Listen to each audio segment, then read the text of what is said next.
Welcome to The Explainer. Today, we're diving into something really fascinating.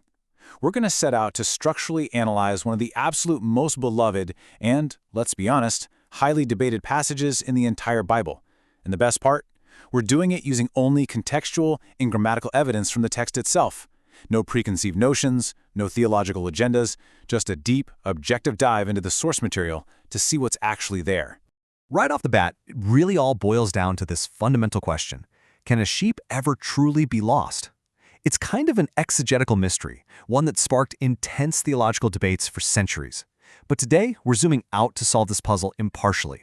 We aren't taking theological sides here. We're simply looking at the text to truly understand the imagery of the shepherd and the sheep. Listen to this beautiful, incredibly comforting promise from the Gospel of John. "And I give unto them eternal life, and they shall never perish, neither shall any man pluck them out of my hand." Okay, let's dive into this. Because while this verse has brought deep comfort to believers for centuries, it's very often isolated completely from its surrounding context to prove a specific point. When we isolate that single promise, our sources note that it often leads to what you could call a mechanical view of salvation. It treats salvation almost like a cold livestock brand, right? Like a static historical transaction, rather than a living, ongoing relationship. The idea becomes, even if a sheep stops following the shepherd completely, it's still eternally secure. But we really have to ask ourselves, is that what Jesus was actually teaching? That brings us to section 1, the missing context, zooming out to verse 27. And here's the plot twist. Look at the verse right before that famous promise. "My sheep hear my voice, and I know them, and they follow me." Jesus isn't just describing random people here. He's talking about a very specific group of people with a highly dynamic, active identity. The description of the sheep actually precedes the promise given to the sheep. Now, what's really interesting about this slide is the Greek grammar beneath these English words. The verbs for hear, which is akousin, and follow, which is akouluthusin, are present active indicatives in the original text. So what does that mean for us? Well, it means they carry a continuous sense. Keep hearing and continue following. The imagery here is super dynamic, not static at all. It's a past historical moment. Actually, scratch that. It's the exact opposite. It's a present, ongoing relational action. Section 2.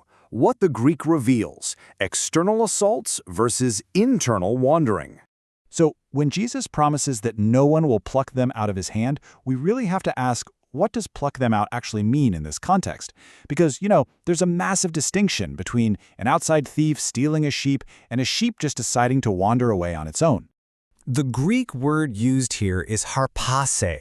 As we break this down, you can see this word specifically means to seize, snatch, or carry off by force. The imagery here is strictly about an external assault. Jesus is specifically promising divine protection from hostile outside forces. And what a glorious, totally unbreakable promise it is. Let's run through this list real quick. This verse guarantees that no external power can forcibly rip a believer from the shepherd's hand. Satan? He can't overpower Christ. Persecution? Not a chance. Demons, corrupt governments, false accusers, tribulation, none of these external enemies possess the strength to overpower the shepherd. The believer is completely, absolutely secure against hostile external powers. So the crucial point is understanding the precise boundary of this promise. On one hand, Christ definitely has the invincible power to preserve his sheep from outside enemies. But notice what the text does not explicitly say.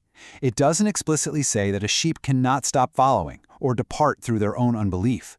Christ's preserving power and the impossibility of human apostasy are definitely related topics, but they just aren't identical discussions in the text. Moving on to Section 3, the broader biblical view, harmonizing the scriptures. And this brilliantly illustrates the wider biblical pattern. When we look across the entire New Testament, we see repeated warnings to believers. In Hebrews 3, brethren are warned about departing from the living God. In John 15, branches are told they absolutely must abide in the vine. Romans 11 warns believers about the necessity of continuance to avoid being cut off. And 2 Peter describes those who escape pollution only to become tangled up in it all over again. The source material emphasizes that these warnings about departing must be held in tension with the amazing promises of John 10. And this is perfectly consistent with Jesus' own logic earlier in the exact same chapter. Take a look at John 10:26. "Ye believe not, because ye are not of my sheep." See, Jesus doesn't say they failed some one-time salvation event. Instead, their unbelief reveals that they just aren't acting as his sheep. It strongly reinforces that being a sheep isn't some permanent mechanical status. The identity is deeply relational and expressed through responsive, ongoing faith.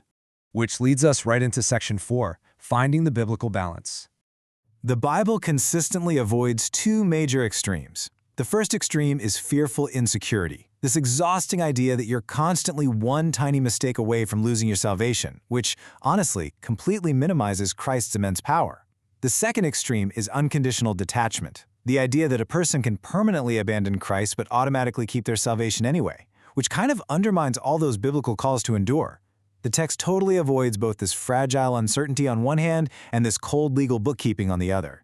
Instead, the biblical pattern holds two beautiful truths simultaneously. Step 1, God is fully able to powerfully preserve his people from any external threat. Step 2, believers are continually called to abide and trust in him. And this isn't just an isolated idea in John. This is literally a thread that runs from Genesis all the way to Revelation. You see this beautiful consistency in all of the Bible's metaphors. Noah had to actually remain in the ark. Israel had to continue following the pillar of fire in the wilderness. Branches must abide in the vine, and sheep follow the shepherd. Divine protection always involves dynamic, ongoing, relational participation.